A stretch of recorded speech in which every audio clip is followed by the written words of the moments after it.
Welcome to Clip, where we comprehend, learn, integrate, and practice.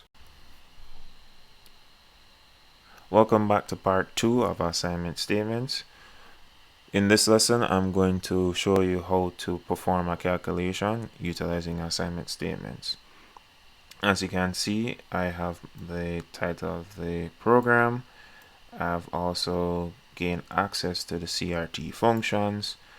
I'm using var and also using a reserve word constant to use a certain constant in this particular program where I'm going to calculate the area of a circle.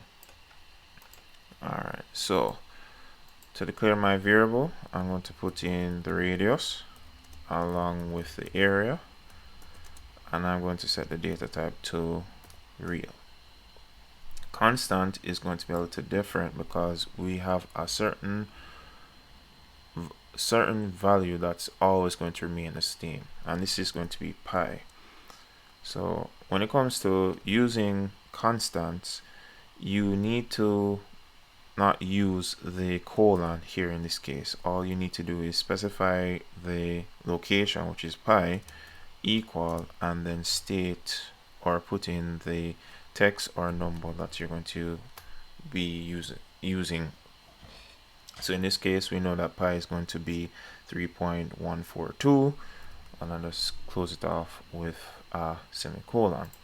Next, I come down to the body of the program between begin and end, where our program is going to compile and execute. First, I need to prompt the user to enter the radius of a circle,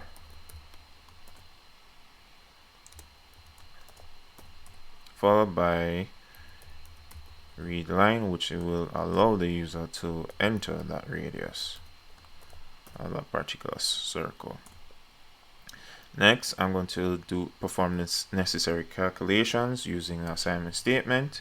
So we know that area colon equals pi, okay, times the radius, and we know that pi r squared is going to be that, so we're going to times the radius again, like that, and terminate. Next, I'm going to print out that radius, so I want to say area of circle equals, and then put in area.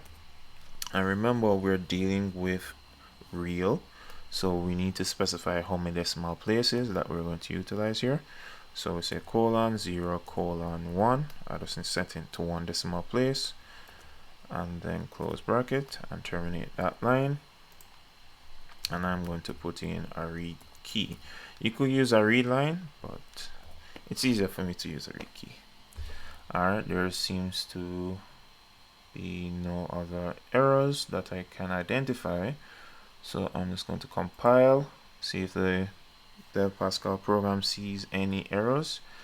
It is successful. I'm going to execute.